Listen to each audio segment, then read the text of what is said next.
Happy with that draw today, though, Lee? Yeah, I mean we play them on Saturday as well, so it's Oh, quite close together. But we said anyone at home, and it's a winnable tie for both teams. So it's knockout football, mate, isn't it? So if we play well, we'll have half a chance. If we don't, we'll get beat.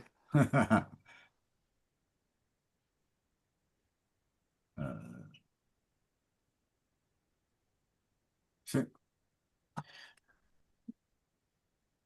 good league though that you're in, and you're doing. Since you took over there, you're doing a great job.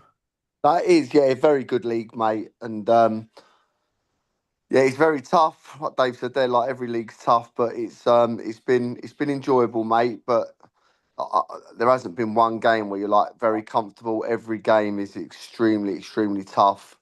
But the boys have done really well, mate. From where we were to where we are, we've done great. Whether we've got enough or not, time will tell. Because I know the same with he'll be on later on. The coach comes on from Murphy will come on later on. Yeah, And they're flying as well. I mean, I know they yeah, lost at the weekend to Hamwell, which was a bit of a as a disappointment for them, shock. but Yeah, to be fair, they're a good side though. They're good side, Murphy, mate. Do things the right way. Good football team, and a great place to play your football actually. And the nice thing is, I've never lost there, which is nice. That's brave talk, isn't it? Hopefully, we don't have to play them again this No. season. is there a League Cup type thing there though in the No, National mate. League? No. No, no, no. Especially with Ricardo in such good form. He's a good player. He's class, mate. Really good player. Do you see him playing high? I've loved him since my days at Hendon, mate. He's been the best player in the league by a mile.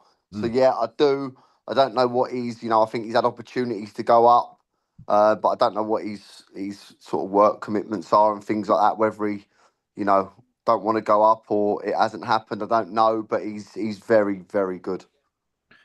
Yeah, he's a good lad. He's a good lad as well. I'm trying to get an interview with him.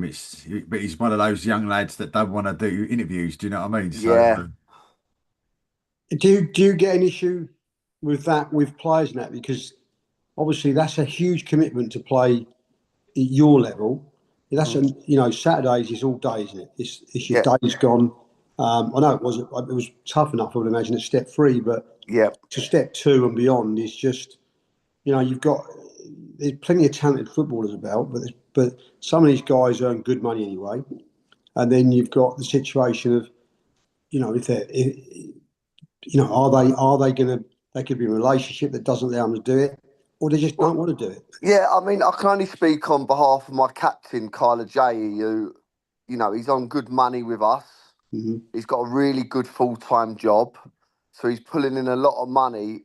For me, he's good enough for the National League, but teams have got to pay him a huge amount of money to give all that up and be able to pay for his rent and whatever. Yeah. And are teams willing to do that? I don't think they are. And that's where it's really tough, So some players are playing part time because they've got a really good job outside of football, earn really well at both, and they could be on 2.5 grand a week. Yeah. And they're only going to get offered £700-800 a week to go full time. It doesn't make sense. So I No. think there's a lot like that. Obviously, the league's evolving all the time, mate, with the full time teams now and the finances in it, Dave. You honestly, if I told you what people are on, you wouldn't believe it. No, I can only imagine. Madness. And listen, I always think that I think we pay half decent money at Hemel, but it's like when I got the job, I was like, oh, brilliant, working with a big budget now. We'll see how we get on. And mate, honestly, the money in the league, we're just very much middle of the row again. You know, but it is what it is. You have to get on with it. You still draw good players, but you have to shop a little bit differently to some of the massive clubs like your Torquays and your Chelmsfords and your Dawkins. But it's what you have to do. That's what it's all about. Well, that's the same all the way through. It doesn't matter if you're Premiership or whatever you are. Exactly, It mate. still comes down to budgets, doesn't it? So, of course it does. and Exactly, then mate. and like you say, who you can get in, and like you're just talking about the lad. Then he's got to be paid an absolute fortune to take him away, and even then, I'm not too sure because you're talking. It's so short, isn't it?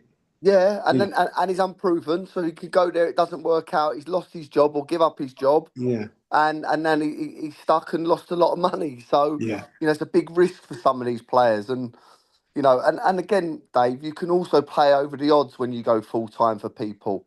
You Yeah. know, I've got in for players in the summer that I felt was worth a certain amount, and their money got doubled to go full time. And they're definitely worth doubled, but they're very good players. Yeah. You know, so you then start paying over the odds, so that then the inflation goes through the roof, and then players expect that all the time. So I can only see it keep going up and up and up. And I think eventually, Dave, that the National South, the North, and the National League will all be full time in the Yeah. next 10 years. I really think that, mate. Yeah. I think you're probably Right, right. let's get going with this. Well, welcome to the Reposs on Lee show. And as you can see, joining me today, who's a good friend, Lee Allenson, of course, now manager at Hemel Hempstead. Welcome, Lee. Thank you. How are you? You all right? Yeah, not too bad, mate. Not Good. too bad. And of course, and other close friends as well down at Biggleswade who are also flying this season as well. Dave and of course Jeremy. He's just sorting out a few technical issues and he'll be with us very shortly. But I mean, this week, I mean, I always start off the program with the same sort of question. I mean, any sort of surprises this weekend you've seen across the board in non-league football? Is it like result-wise, or maybe something that's come up on social media or anything like that you've seen that sort of surprised you a little bit? The biggest one was today is have I seen that Liam Lobjet is it that he's leaving Bedford Town? It's kind of I see a Twitter from him today or a tweet suggesting that he's gone from Bedford. They've only just recently signed him, haven't Wow. He they? went back there as well, didn't he? Literally in the last few weeks, there was quite a big, the word ain't song and the dance, but they've done, quite a big bit on getting him back because he was superb from last year. And now, again, I don't, obviously, I'm not to know, we made ground share there, but I know no Yeah. details of Bedford. But the fact is that I saw that today and I thought, wow, if that's happened that quickly, if he's, look, again, maybe he can't do the travelling, maybe he can't do that with it. It could be that reason, but it was a bit of a shock when I saw it today, I must admit. Lee's going to tell us he signed him. No. To be fair, yeah. To be fair, listen, he's a player I've always admired. But at the same time, we've got a really good group, and the players are doing really well. And I think that you've got to, it's got to be the right player for the right position. And at the moment, is that something we're looking at? I think you'd always keep your options open, but at the same time, we're doing well. So you don't want to upset it too much. I think that. But he's a listener. I've admired him for a long time. I think he's a fantastic player for what he went through last year as well. To then come out the other side and get Bedford promoted like he does. And I know Lee speaks really highly of him as well. So maybe just hasn't worked out. It's a very different team at Bedford now. And different players. And I know Tyrone Marsh is playing week in, week out. He's a quality footballer. So yeah, maybe it's just not worked out, and I'm not sure Mm. Leon's one of those that's happy to sit around and sit on the bench, and I think he just enjoys playing football. It's probably his happy place, and he's a very good player, and someone's going to be lucky enough to snap him up. I think for me, result-wise, we talked about it a little bit. Just people might have caught a bit of the conversation as we came onto live. But I think one of the big surprises for me was definitely the Hanwell beating Merthyr at Merthyr. And I know that Hanwell would always do quite well at Merthyr, but I thought that was quite a shock. Yeah, I think that. Listen, I know Moro, I know him well, and I just think sometimes things are written in the stars. If Moro was a Dagenham player for a long, long time. I know that's a club that's really close to him. They go to Merthyr away. They're not expected to win. They win and they draw Dagenham away. So I just think sometimes things are written in the stars. It's an unbelievable draw for him. And it was a great win at Merthyr because, as I said off camera, I think Merthyr are a fantastically well drilled and well coached side with some great players, and they've done great. And I think also Harrow Borough going to Kings Lynn and winning that's got to be the result of the round for me. That is some result going there and winning because Kings Lynn are a very good side. So well done to both Hanwell and Harrow. Yeah, I think it's four sides still left in the draw as well. So there's still a few hanging around. But I mean, with yourself, Dave. I mean, we sort of with Big as well. If Lee don't mind, I mean, with Big as well. I mean, all of a sudden this year doing really, really well again with yourself and of course the boss. Of course, we can't see him in a minute, but I know he's there in Can you Jeremy. hear? But yeah, Can we you can hear? hear you, sir. Yeah, we can Yeah, hear. I've got problems. Can I carry on just audio? Is Yeah, of that all course right? you can. Yeah, Yeah. yeah. And I mean, you're doing going great guns. No, we're doing well at the moment in time. As you heard me speaking to Lee before we went on air, we're probably, well, we are without a doubt the smallest budget in the league, but we keep our group of players, we kept them together now probably since we got promoted, if I'm honest here, and most of them were with us at step 5 as well, and so we keep that together. So it's quite a tight knit group. Getting Alex back this year from a bad injury has been a bonus, and we've picked up, like, again, we pick up youngsters. We picked up the young lad, Leo from Northampton Town, who was released at the end of his scholarship last year. We've got another lad on loan from Cambridge at this present stage. And that's really it. There's not really any other extras to it other than they're a little bit older and a little bit wiser. Some of the lads who joined us, one of the Luton Town boys released a couple of seasons ago, of course, now all of a sudden becomes one of 2021, and he's getting a bit of experience about him, and you can see it in the way they play. So, we'd love to be in a position to go and chase a couple of players, but we're always looking for somebody to be not happy somewhere else, and want to just come and play football. That's kind of the people we're looking to pick up all the time. We've actually just picked up Bradley Bell for that reason. We're hoping he'll make an impact for us. And I spoke to a forward in the last couple of days in the same position, and that's where it is, because we couldn't get these guys if we're going to approach them originally and offer them any form of a monetary reason for them to come, because that's not going to happen. So you have to try and, like I say, we get lucky with one or two. And also sometimes we're lucky enough that people sort of look in from the outside, see how we play. We try and play the right way, and it's a good setup. It's a good club, and it's a great bunch of lads.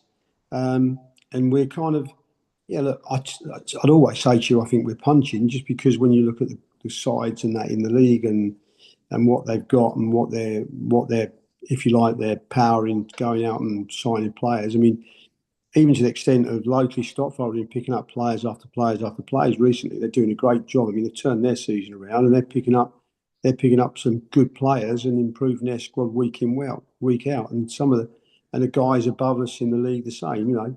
We are what we've always been. We're sitting third at this present stage. We were third on Friday. We're playing bottom of the league. We lose 1-0, and that's us. We're on the Monday. Against Leighton, I thought we were unreal, and on another day we possibly beaten company, as their manager was honest enough to admit. But that's that one player that we desperately need, or that, those couple of players that probably put us in a position to give the league a go.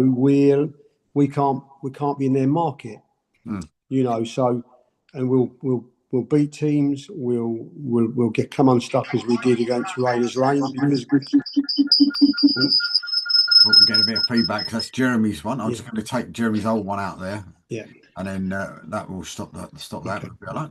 Okay. Against then we go and play Rainers, and who were fighting for their lives, and to be fair, worked their backsides off, and we had more than enough chances to have won the game, but we didn't. Same as on Monday, and they get their one proper opportunity, and it goes in our net, and that's kind of. I think that's where we are. It sounds quite familiar, because to speak to, of course, Mark at Welling Garden City, and it almost sounds like he's chatted with me yesterday. Do you know what I mean? He was saying, that he had played 4 teams in that bottom area, and he was expecting to get 10 points, and only picked up 2. From it, and he was saying the same sort of thing, in that sort of scenario. But I mean, one thing you said there, and I don't know if it's something that's changed this year, or it might just be coincidence, but that sort of step four sort of level, do you feel that where previous years, and I think Lee was saying about it earlier on as well, it's sort of step 2 level, but at sort of step 4 level, do you think there's more players now wanting just to play football rather than worry about the extra tenner? Because I know speaking to the manager from Abbey, he's saying, like, he gets players come to him and saying, look, they're doing well this year, we'll come and play for you, but I can't pay you this, but I can offer you this. and expecting them to turn around and say no, but they've turned around and say yes. So do you feel the money side of it, if you're doing well like yourself, is sort of less important to them and more sort of like the fact that they're going to be playing a game of football? It wasn't in Bradley's case because he reached out to us via one of the players. And look, I'll be honest with you, he was a little bit shocked at what we pay, but he saw it for himself on Friday night, so he knows what we do. And it's listen, I've not been brave enough to speak to people if I'm honest with you. You know, it's very difficult to go in and speak to them and go, look, we've got this, because I spoke to a couple bit of pre-season trying to get them across, and you know they was on phenomenal money previously, and look, at the end of the day, I'm also honest enough to go, look, if you're being offered that sort of money, look, just take it, because I can't compete with it. But I guess as the season goes on, if people are not happy, if they're not enjoying the football, there's always an opportunity maybe to nick a player like that. Um, we want to, let's hope someone's not happy quite soon, who's going to score 20 goals between now and the end of the season. That's kind of what we need. But it's I don't. The real truth is, Dave, we're probably talking to the wrong person, because I don't speak to them because I don't feel we're in a position to speak to them. Like to be, but we're also honest about it, and we have a lot of people speak to us and admire what we do and admire how we play. That was the exact conversation with two players, Bradley being one in the last few days. But it still comes down to sometimes that even that isn't enough to pull them across. Listen, if we were just in a position to be able to afford to double the little bit what we do, we might be in a better position. But until we get into that position, we have to count our pennies. The club has to come first. We have to keep the club on a steady footing, which we do. And if we can be where we are and know that we can be challenging, we are still challenging. I think we still sit third. The results kind of went our way the weekend after we gave up the 3 points, and we're still there and thereabouts. I think we'll be there to the end. I'm not going to suggest we'll be in the playoffs all the time, but we'll be there and thereabouts. We're a decent outfit. We'll give everybody a run, but we're also capable of an upset going the other way at times. Do you know how frustrating is that for you when you see, players that you might want to get, but it's just out of your sort of pay structure? Can you hear me? Okay. Yeah. Yeah. I mean, I think Dave said it all really. That we've never been in a position to talk about money in a big sense like that. So what I've always said is to everybody, we need to concentrate on what we can control and what we do well, which is on the pitch, the kind of football that Dave and Skip and James get the boys playing, and they enjoy playing together. And then that, from my point of view, that bond with the committee, and the supporters, and playing regularly and being really appreciated right from, being clapped off and supported and functions, things like that. So it is frustrating, of course. And it's also frustrating when Dave has the phrase about a sweet shop. And where everybody players can be picked up, but we can't do anything about that at the moment, because our big prize is the ground. When we get the ground, everything changes, and we'll be in a position to make inroads like that. At the moment, we just concentrate on what we can control, and Dave and Skip and James are doing such a fantastic job in terms of players wanting to come for us. That's all going for, and we're doing remarkably well. These new players coming on board and everything. This season, big change of personnel, and it was frustrating on Friday, but it's just 2 league defeats by nearly December, which is pretty remarkable. So how close is a ground for yourself then? Well, it's I say this all the time when we have visitors. On the surface, there's no change, because until it's the land that is the big issue. And we've had 2 possibilities that are like 2 runners going around a track, and one takes the lead and is more possible, and then the other one comes up. So we've got 2 possibilities. An awful lot of work is going on in the background by people at the club and all the right meetings. But on the surface, we haven't got the land yet. When we get that, everything else changes. But that doesn't mean to say a huge amount of progress isn't going on. So it's very perverse, really. We are closer in one sense, and everybody is aligned, but we're not in the sense we haven't got the land fixed. But it's our number one priority. Would that be, when the land's found and the ground's there? I Yeah. mean, will you be looking at sort of the same as Bedford at a 3G and stuff like that? Well, I think that that's almost the next level. That's, I don't date it. That's the next level down. The first thing is we've got to get the ground, and it may well be that, and it's certainly be an array of training facilities near, near or joined onto the ground, and that's one of the things we're doing. The big thing about us is that we obviously selfishly want a ground of our own as the only club in Biggleswade without a ground, but we're also trying to tap into this huge lack of facilities in Biggleswade that's been a travesty really over many years. And we're trying to say if you get facilities and all weather facilities, that can be used by other sports, can't it? Mm. And so we're trying to do those two things. It's two all the time. It's two things we're trying to do. And there's two possibilities, and everybody is aligned. But as you probably know, things happen very, very slowly and it all goes quiet and you get positive meetings. I know how frustrated Dave gets like that, and we all get. But there is progress going on behind the scenes, and we have to keep that focus and keep believing it will happen sooner rather than later. You'd be glad to have your own ground, Dave? I'd be a dream, if I'm honest with you. In terms of would it be 3G, a million percent. I think we're beginning to. Our league's full of 3G pitches now. I actually dread going to a grass one, if I'm honest with you, because we do all our training on it. We do all our home games on it.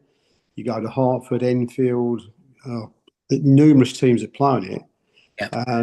So you get so used to that grass is almost becomes, the unknown for us. Because, we've always on a perfect surface. Hemel still playing it, Lee? Yeah, we're still 3G, mate. Yep. Yeah, so you're playing. Everything's true. We play our football, and as I say, then we went to Leverstock Green last week, and first time we played on grass in weeks and weeks, and it was almost a stranger to us. Whereas used to be 3G was a stranger, wasn't? Now it's grass, and Yeah. it took us. I almost felt like it took us a bit of time just to get back used to it. So I mean, we managed to get a win, which was our first ever victory at Pancake Lane. But the truth is that I think at times for me that was more worry than anything else, because on our own surface we're real comfortable. But yeah, I think that's the route for most clubs of our levels to go for now, because you're then got a facility that is open, 24 hours, 7 days a week, rather than grass facility where other than a function, it's barely used, so you're not getting the footfall for it all the time, are you? What a great name for a ground, Pancake Lane. It's great, isn't Mm. Absolutely superb. Yeah. It couldn't be better. But I mean, Lee, yourself at Hemel, I mean, as I say, it's all going quite swimmingly, and I mean, what was it like though? If we look at Saturday first, I mean, what was that? The game against Chelmsford. I mean, that a 0-0, and then you sort of shaking on the penalties. I mean, confident going into the penalties. Not after the Wigan penalty shootout. No.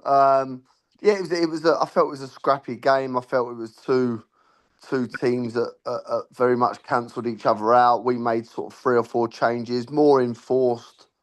Chelmsford made 7, and I think that's the power of Chelmsford now. They made 7 very good changes, and they're still a really good side. I was a little bit disappointed with the quality of our performance, but the one thing we've had all season and up until and only Worthing, I would say we are very, very hard working, and we put everything into our performances. At times it lacks a little bit of quality, but it takes you a long way. And we worked extremely hard. We got the penalties. Look, do I agree with it going straight to penalties? Not really. I think there's got to be an extra time or a replay, but it is what it is. And I think that we've got probably the best penalty stopper in the league in Michael Johnson.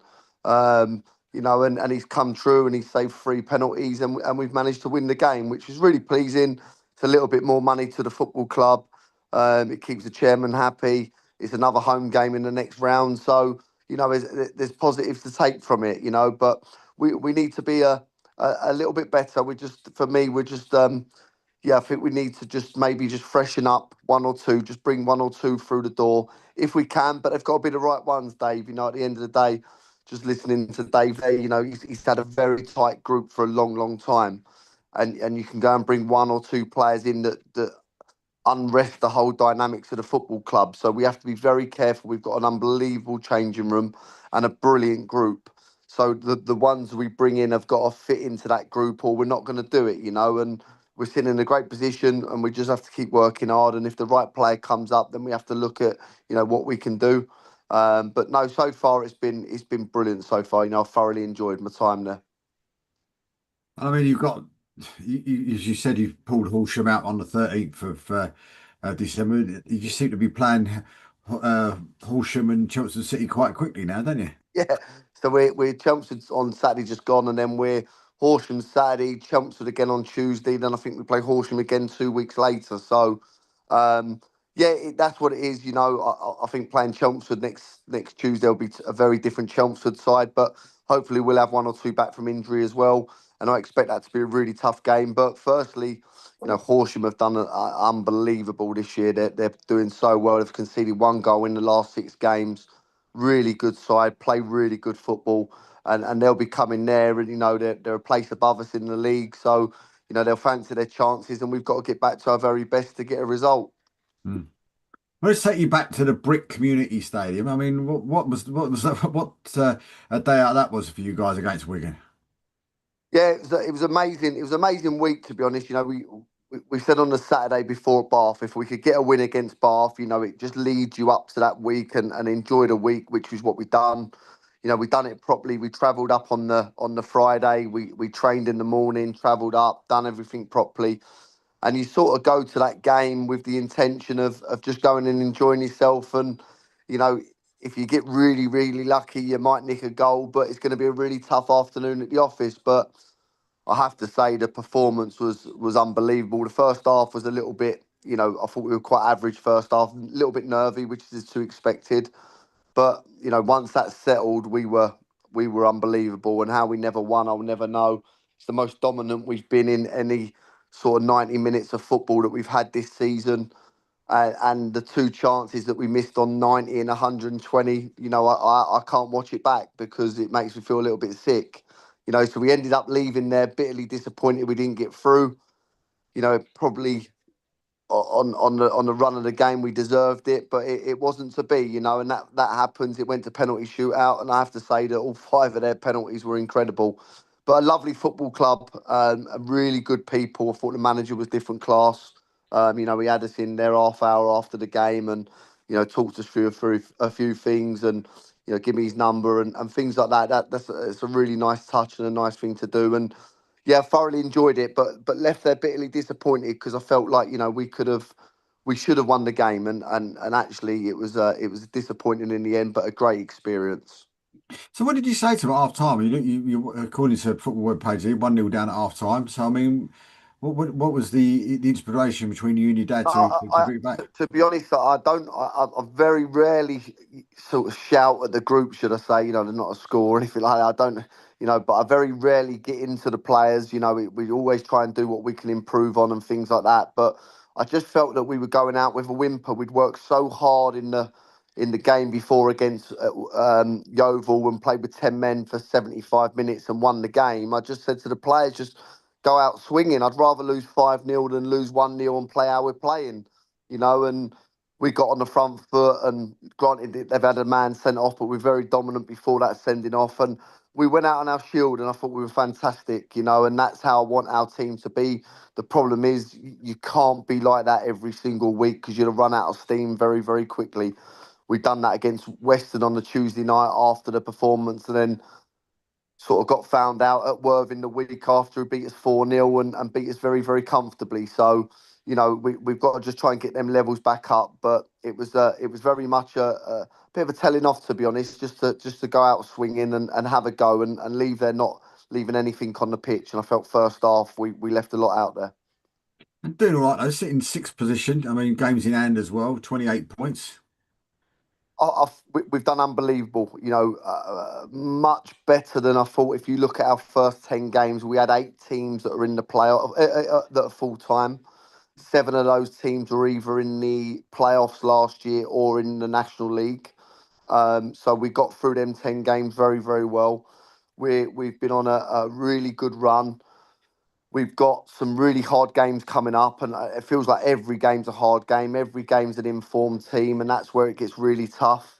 And it's one of those leagues, a bit similar to what Dave said. I feel like we will be in and around it.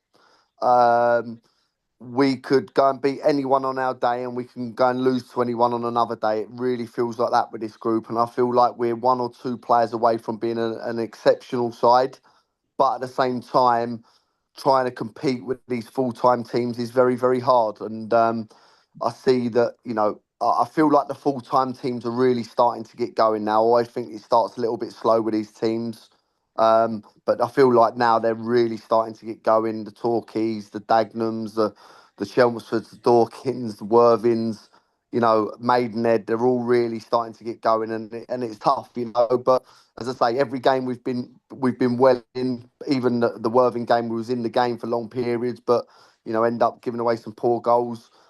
But we're very much in it, and if we can continue like that and score goals, we're not scoring enough goals at the moment. If we can get that right, I feel like we can have a really, really good season, and see what it brings.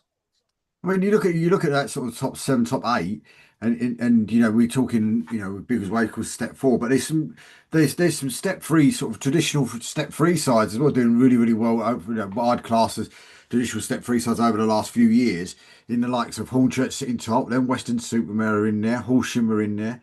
Yeah, you've got AFC Totton in there as well, and you've even got then you've got the likes of ones that have been in the National League, in the likes of Dorking and Torquay as well, sitting in there as well. Yeah, as I say, I feel like this year there isn't one game where you say, yeah, that's one of those. That's a bit of a gimme. There's nothing like that. And as I say, you've only got to look at how hard it's been for Dagenham to adjust to the life in the league. It's very tough. And those teams you mentioned there, the Hornchurches, the Tottens, the Horshams and Westerns, they're really, really good sides this year. Really good. And as I say, every game is extremely tough, and every game you have to be at your very, very best to get anything out of it. I don't think there's been one game this year that we've won and we felt that we were below par. We've had to be really good to win our games, and when we've done that, we have won, fortunately. But it is very, very tough. Every game is really hard, and from top to bottom, I don't believe there's an easy game in the league. Well, just coming away from football for 2 seconds, it's just dropped down from Sky Sports. I don't know if anybody's seen it if they're watching the TV in the background or whatever. But Usyk has relinquished the WBO heavyweight championship of the world.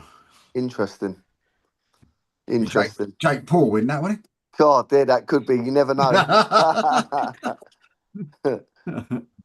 Well, I mean, with football as well. I mean, what have you guys actually sort of noticed yourselves from football now? Is it?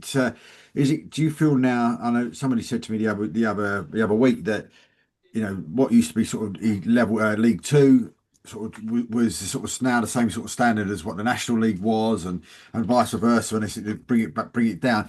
Do you feel now that there's a lot more teams that were sort of like, you know, professional sides in league football now that seem to have dropped into it? Has that made the leagues that maybe, I don't know, step four, step three, step two, more competitive? Yeah, I think so. I think, look, I've never been in a National League South when you've got Dagenham, Torquay, Dorking, Maidenhead, um, all these teams that have really been up in the leagues above and things like that in that league now. And off camera, we said, I feel like the league's evolving so much that eventually the whole of the National League South, North, and the National will be full time. It really is getting to that. There's a lot of money being spent, but that also filters down. And I'd imagine in Dave's league, there's a lot of money being spent. It just filters all the way through.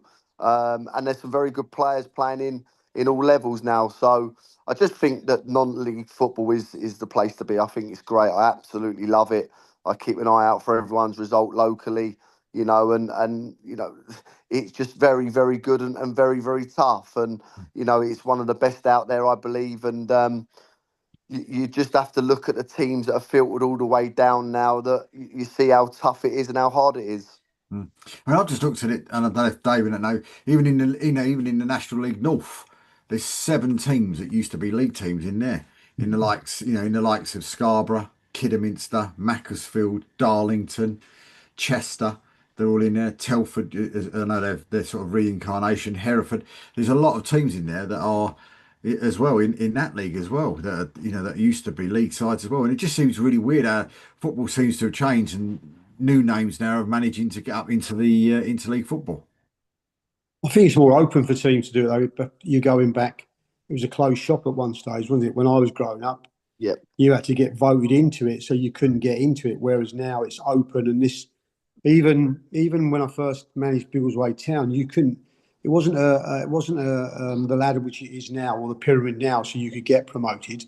Not that we were in a position to do that at the time, but now it's automatic promotion. So you can go through. So if you've got whatever the backing, the support, because some of these clubs have got massive support, then they can then rise through it, which is happening with 1 or 2 clubs around us at this present stage. So, but it's there and it's available to them now. Before, if you won what was the conference, you had to get voted in, and for years and years you didn't. I think, is there a stat somewhere that Bedford Town are the side that's applied the most to be in a football league and got turned down every time? Wow.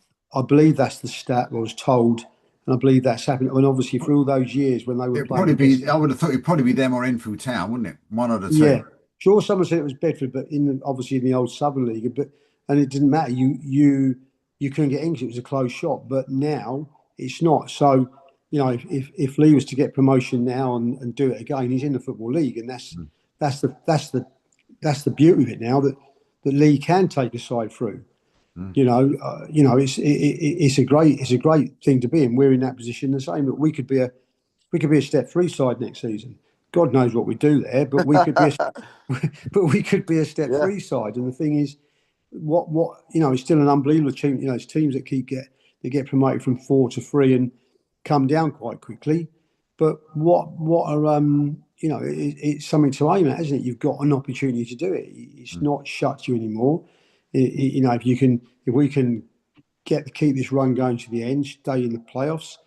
I say that only because Leighton are creating such a big gap. But you stay in the playoffs, then, as I've just said and as Lee's just said, we can beat anybody on our day. So are Hemel and Biggleswade all set up if they do go to step 1 and step 3? Do you want me to go?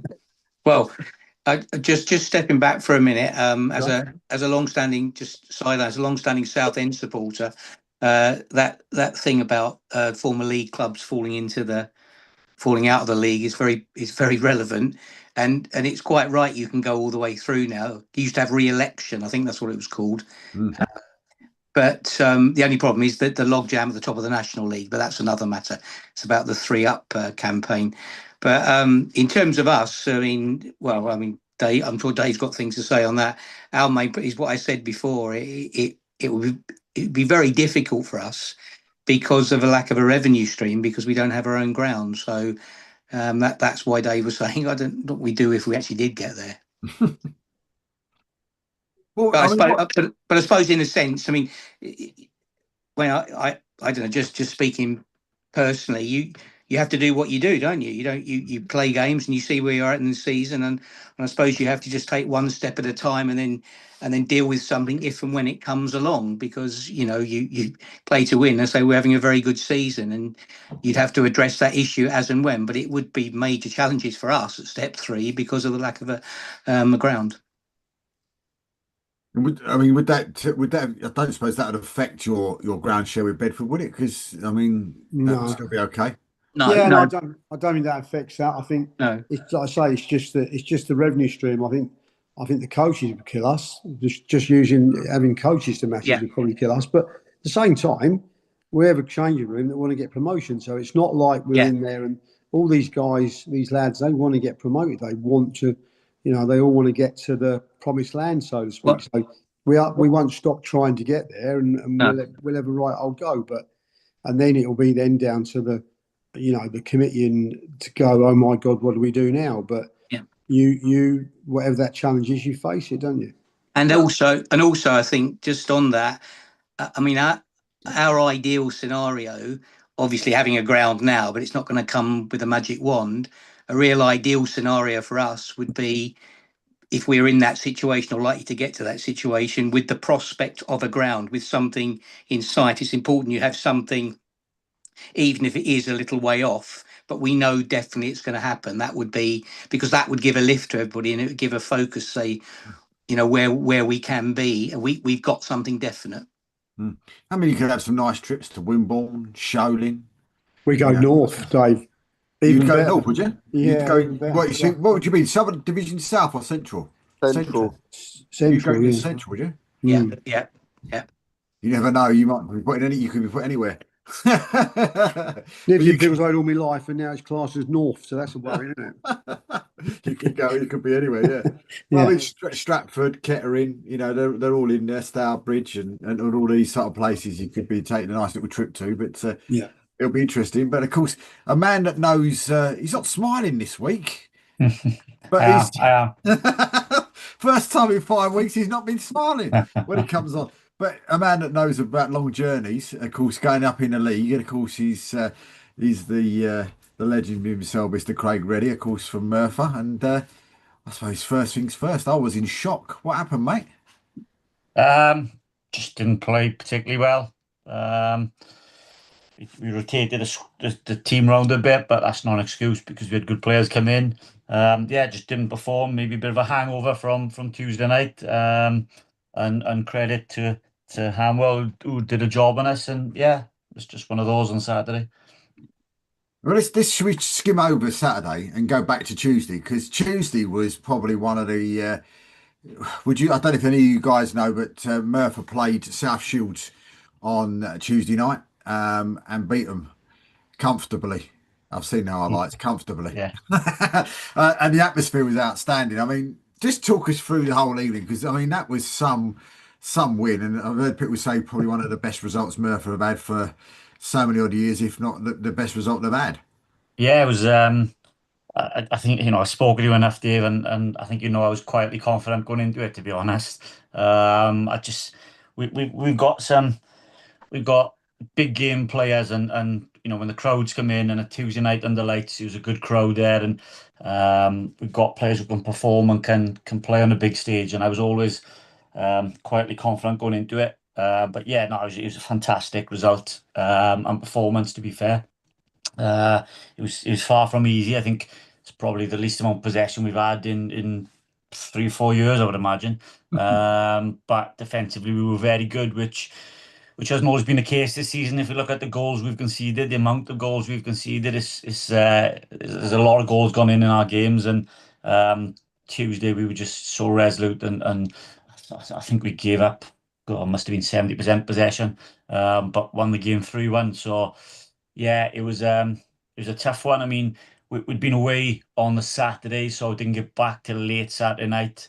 And then obviously boys were back in work following that. So we were we were doing our team meeting 50 minutes before kick-off. Players still walking in because they've been stuck in traffic, rushing from work, trying to go up through it. So yeah, credit to to them all because they took it all on board and yeah, produced the goods on the night. Whereas like we've touched on, South Shields travelled down on Monday. I know they stopped off, they had a training session. Then Tuesday they got up and had another training session to plan and prepare. Went for their pre-match meal and were able to do things, the way you'd like to be able to do it. Whereas, yeah, 50 minutes before we still got players turning up and we're halfway through a meeting and just didn't know how I was going to go. But yeah, all's well that ends well. I mean, Lee, I mean, you're there. I mean, just put it in context. I mean, because Merthyr in the same level as yourself, and just in different leagues. But I mean, South Shields had only conceded 9 goals before that game, and Merthyr scored 3 against them. Yeah, I think us and South Shields have conceded the same amount now, or there might be one in it. But look, it's firstly, I don't know how South Shields have gone down to Merthyr on a Tuesday night. That's quite worrying. Um, and listen, we're very, very fortunate that Merthyr come up last year because it would have been us in the north, and that is a very, very tough league. And they've done great, and I knew they would. I know the manager well. He had a very good Yates side, and he's gone to Merthyr and done fantastically well. Um, but as I say, you're competing with these clubs, but I do think sometimes you're better off turning up. You've got an honest group of lads. We say it all the time, these clubs prepare, prepare, prepare. We get a Thursday night for an hour and a half and the same on a Tuesday. And, sometimes you have to be like that. And as long as you've got a group of players that work hard for you, are comfortable at the football club, in a good environment, you'll always do well. And, I think Merthyr are no different. And you see all the prepping and planning that South Shields have done. Merthyr have turned up on the night and have gone and won the game. And that's football. That's why we love it, because not every team that's full time are gonna win everything. Sometimes these other clubs come along at a part time and get results, and that's a fantastic result on the night for Merthyr, and but they can do that to anyone. Craig knows that. They know that they're a very, very good side, Merthyr, and I'm sure I always look out for the results actually because of the Hendon days, and I'm sure they'll do very well again this year. I only spoke to someone at Bedford last week, and they said how good they were. So they're doing very, very well again, and that's a great result against South Shields. And kept up your average as well, didn't you? 4 goals a game. Yeah, we're a very entertaining team to watch, good or bad. There's always plenty of goals in our games, some for and a lot against as well. So yeah, it's We're always up. worth We're up coming to to. watch. We're up to 69 now. It's Yeah, 69 goals in just 17 games. yeah, Unbelievable. yeah, ridiculous. Unbelievable. Yeah, I just wish there was a few more in the for column and a few less in the against column. But yeah, yeah, yeah. Absolute goal fest. Oh, how did you try and calm the boys down for the handball game? Do you think was it a little bit like sort of after the Lord Mayor's show type thing? Yeah, I think a little bit. There's a bit of a hangover from it, no doubt. I mean, we didn't get to train last week because we'd had a few niggles and boys were tired from, I think we've had 3 Tuesdays on the spin or something like that. So as Lee, Lee know, it's difficult after those Tuesday night games to get training sessions in sometimes. And, as much as the plan was to train, sometimes it's better to say, look, just rest up and recover and we go again. And that's what we did last week. So we didn't see them from the Tuesday through to the Saturday. There's a few niggles, there's a few who were struggling a bit. So, look, I don't take any credit away from Hanwell because they were good on the day and they deserved the win. We were winning 1-0, but even at 1-0, we weren't happy with our own performance, truth be told. And right on half time, they had a free kick and Jack Hodgkins, who Dave, said to me straight away, well, they're bound to score from this now, right on half time. And you could almost guarantee it. And yeah, they did. And then we had a red card early on in the second half. And we didn't really look like scoring till late on, truth be told. So yeah, no, we're not make excuses about it. I've seen a few interesting comments on social media that we wanted to go out and we weren't bothered about it and all that. Like that wasn't the case. I mean, I must admit, I missed the red card. Who got the red card? yeah, Nair and Livermore got sent off start the second half for I think he's gone into block it, but his steads are up. He's high and he's late, and it's a red card, so not no real complaints about it.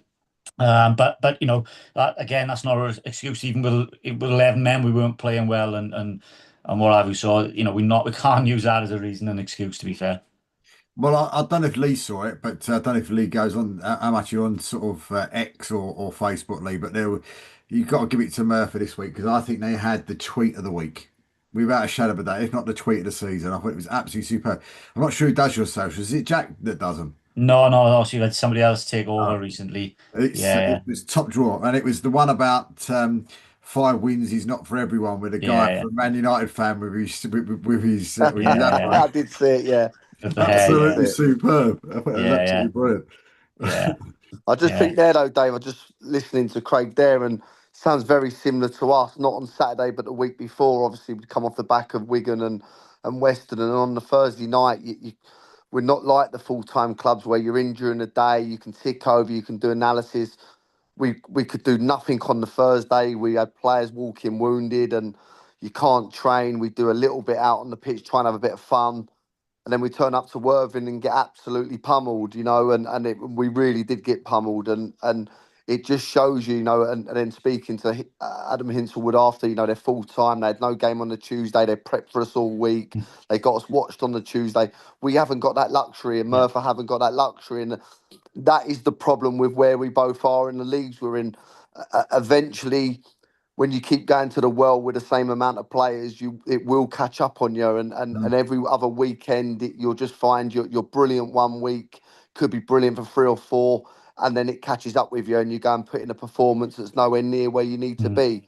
And that's because of the training. That's because of all the stuff that goes into what you do. And we haven't got the luxury of recovery sessions and everything else that the luxury of the full-time clubs have got, and fair play to them, because I know I want them, and I'm sure Murph will want the same as well. But we have to do with what we've got, but it does catch up with you in the end, and that's probably what's happened there. You come off the back of, I think it was Bedford, and a great win against South Shields, and probably just left a little bit short on the Saturday Yeah. against Hanwell. Yeah, I don't think we've trained for 2.5 weeks because Nah, it's mad. we've Yeah, had Telford away on the Tuesday, yeah, South Shield, and it's just it so catches much. up. So Yeah, yeah, yeah, it yeah, catches up, mate. definite, 100%. definite. Craig's favourite ground, Telford. Yeah, it was Nice. cracking. Yeah, fair Yeah, play. lovely ground. Yeah. Yeah, Um, yeah. Alfreton at the weekend. Yeah. After that weekend, so we like I say talking about, but we got a week of training now. So we train tomorrow night and got a session on Thursday, which is definitely needed and will be good. We're hopeful of possibly having one or two back from injury. We lose Nye through suspension, but hopefully we can get one or two back in the squad. So I mean we've only got a squad of I think it's 18 we're running with because we just don't have the resources. We can't dual reg players. We can't. So we need those players back soon. And yeah, we Alfreton this week and Saturday, and then again we're home again Tuesday night. Then so it's quick turnaround again. So this week is very much needed, and I think it's 7 games this month we do to have. So yeah, we this week will be big for us to get 2 sessions in. So I mean, with now you guys at sort of step two, and Jeremy as well at step four.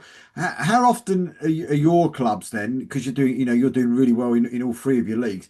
How often now are you actually getting maybe 7-day approaches for your players, or actually sort of people coming up to you with people that you might have on contract as well to try and take them away as well? Do you get more now? For you I guys at think step two and step no, three. I think with us, we made a conscious decision this year that if you look, the game's evolved an awful lot, and we've got everyone bar I think 2 or 3 on contract. To just try and get a player over the line now. As I say, I'm not speaking out of turn here, but a lot of clubs pay through the summer now.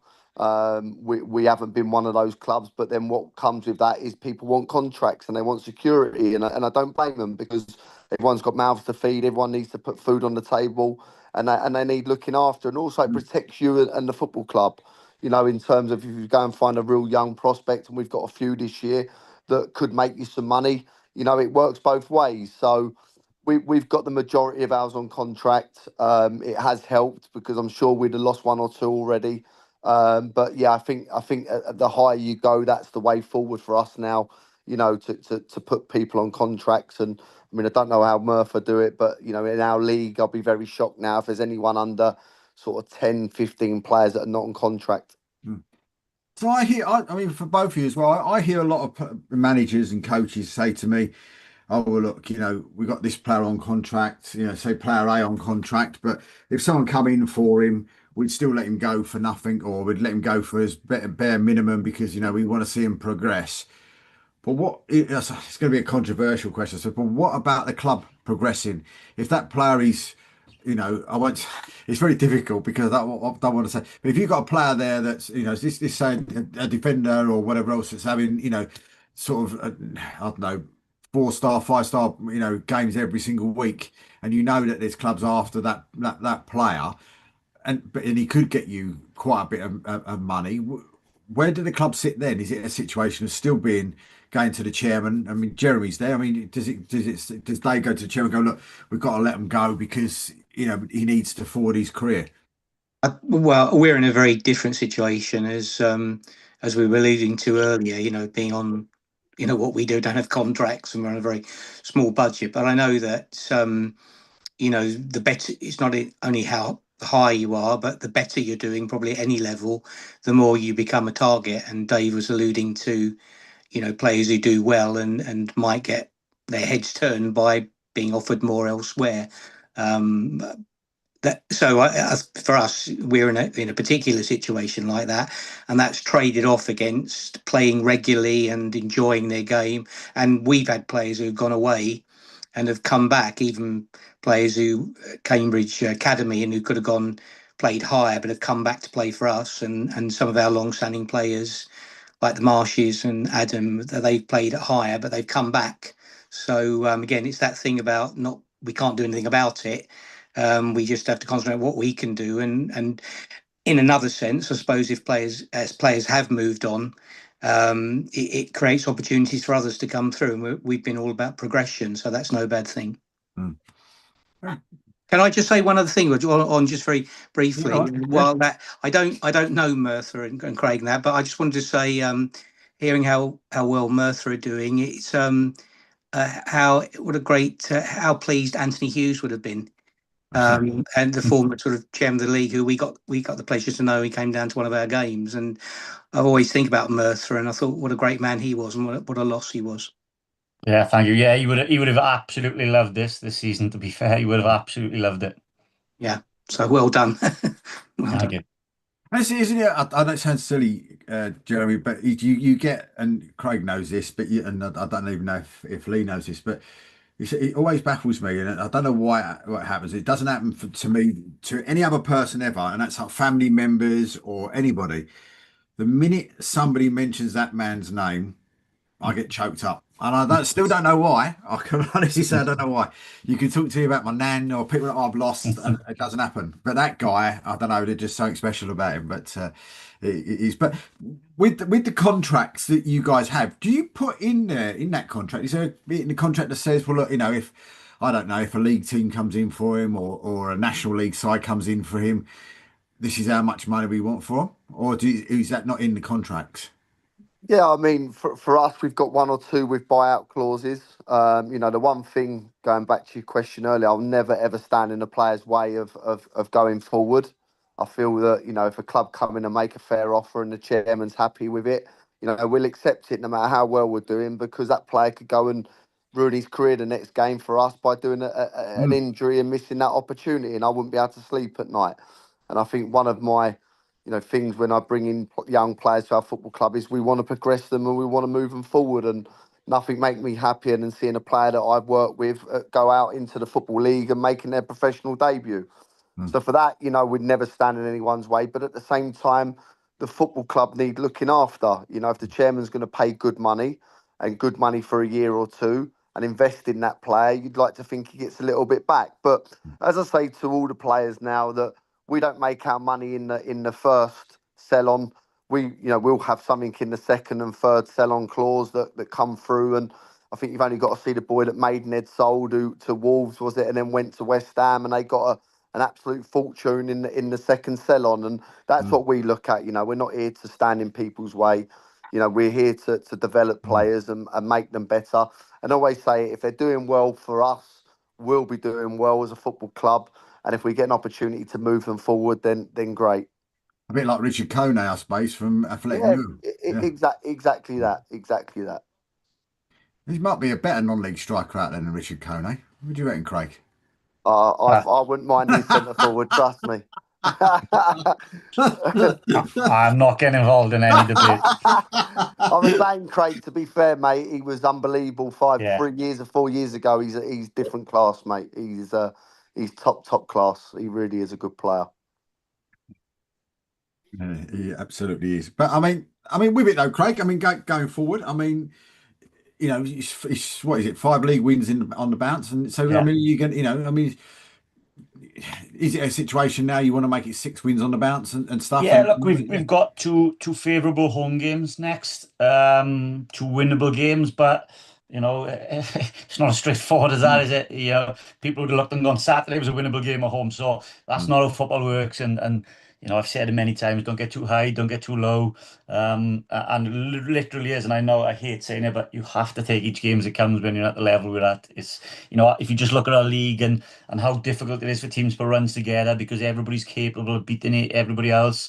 It's really is difficult. So yeah, we'll have, like I say, we'll have a good week. We'll focus on Saturday and trying to get a win there. There is belief there.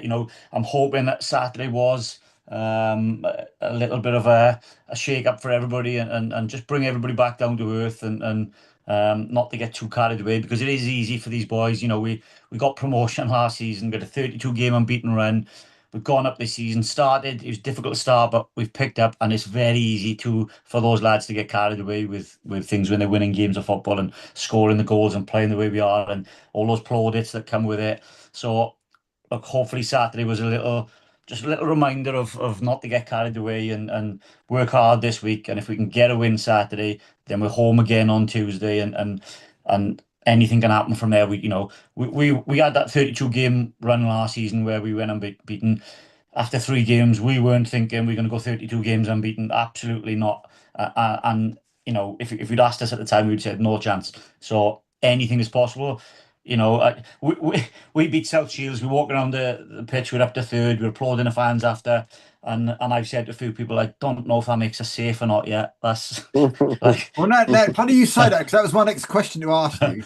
And Lee might be in a different situation than Murphy possibly, but do you look at that points tally to say, well, I know what the points tally is to stay in this league, or do you not? I mean, in Lee's case, you might, Murphy might not bother to look at it either, but I know what the points tally is because I actually looked at it a few weeks ago. When you was going through your tough patch, I actually did have a look, and the average over the last 10 years has been anywhere between 40 and 50 points. yeah, we've looked at it. We've worked out the averages to stay safe, to reach playoffs, to get a home playoff, to win. We know what those targets are. It's not something that we're constantly looking at every training session, every game, and talking about. But we know what those targets are, and I think we didn't. You don't start the season and go, well, can we get 42? It's just let's see where the season goes. Then right, okay, let's tick off those targets as we meet them, and that's all we'll do. And like I said earlier, we won't get too high. We're up to third. You can still finish bottom league, even though we're third at the moment. Come end the season, so we'll keep ticking them off hopefully, and see where that takes us. Well, we broke away just earlier on with some boxing news, and it's just been updated now that Zuzek has vacated the WBO heavyweight title with Fabio Wardley crowned as the new champion. I don't know how that happens, but there you go. There you go. They might name you National League South Champions League just like that. Just I'd sort of go with what Craig said. Like we do look at it and make sure because nothing's ever taken for granted at this level. Honestly, as much as you can win 30 games in a row, you can go and lose 15 really simply. The club last year were top of the league after September and hadn't won a game for 15 and I think drawn 2 and were 5th from bottom when I took over. So you can't take nothing for granted in this league. The quicker you get past 40 points, great. Then you focus on your next challenge. And that's very much how we work, the same as the North. I don't think we've got any right to be competing with the Torquays, the Dorkins, the Maidenheads, the Chelmsfords, them teams. We are competing and we're doing very well. And I'll always back ourselves that, we'll be a good side. But as I say, you can't take anything for granted at this level. It's a very, very good league, some top players in it. So our first thing is to make sure we're competing in this league again next year. Then it's to beat last year's tally, and then if we got a chance of getting in those playoffs, we'll have a real good go at it. Jeremy, have you had a look to see what the total is for you guys to either get the possibility of promotion or getting into the playoffs? Not really. I think as the two lads have just said, I mean, Lee particularly. It's just that really. I think jokingly said that hopefully we get enough points not to be in a relegation fight, but we know nothing can change. What we do know about our league is we always said the cliche about anybody can beat anybody on the day, but it does seem a lot more open this year, whereas in the last 2 or 3 years it's been a bit distorted by one or two big spending bigger clubs, but it is much more open. And the obvious point about that is whatever points you get at this stage, I mean, look at us. Look at us on Friday. I mean, right, maybe that was one result, but I don't think a lot of people have seen that one coming. It just shows what can happen. So I don't think we've looked at it in that sense. And Lee's point about just getting a point and seeing where we could be, and then the next one. And Dave also said about hopefully being up there, and it would be nice to think we'd be in that part in and around the playoffs. Mm. One question for Lee, 'cause I meant to ask you this earlier on. How often do you sort of have a look? I know you said you have a look at different results and stuff, but how often do you sort of have a little peek at your old club, Hendon, just to see how they're Yeah, getting on? every week, every Mm. week you look at the results and see how they got on. And I know it's been extremely tough for them, but they won't mind me saying this. They're probably competing where they need to compete for the finances that are paying out. I was saying there with Biggleswade, their FC, how hard it is for them financially, and that was it was an unbelievable learning curve for me for 5 years. But it was literally, you know, trying to create a good environment rather than having players playing for you for money reasons. And it was very, very tough. They've really struggled, and it's cool. I have no doubt that the manager there and the football club will turn it around, and they'll be absolutely fine. I've got a lot of good people there, a lot of good friends, and I love my time there. But it is tough for them. It's really, really tough. A lot of people have moved out the area. They're a supporters' own club, so they're asking people to fund the football club, so to speak. They don't have their own ground, so it's really tough. And they've got to go through a little bit of short-term pain, I think, for a long-term goal, and I think they'll get there in the end. But at the moment, it's tough, and it's a shame because it's such a great football club. But probably for where they are and what they're spending out, that is probably right for them at the moment. Mm. Strange though, isn't it? Just to see, names. You were talking about names of sort of like ex League clubs, and you look at that in Isthmian South Central, and you see the likes of Kingstonian in the relegation zone, and Hendon just outside, and you see teams like Met Police that before that you sort of step free, Harrow Borough, Bognor Regis, and mid-table. Even Hayes and Yedding that were pushing for step two a few seasons ago, they're sitting in fifth. It's quite an eye opener when you actually look at that table. Yeah, it really is. It really is, and that just shows you though that anything can happen in football, and anyone can go up and anyone can get relegated. It really does. Mm. There's some massive clubs there.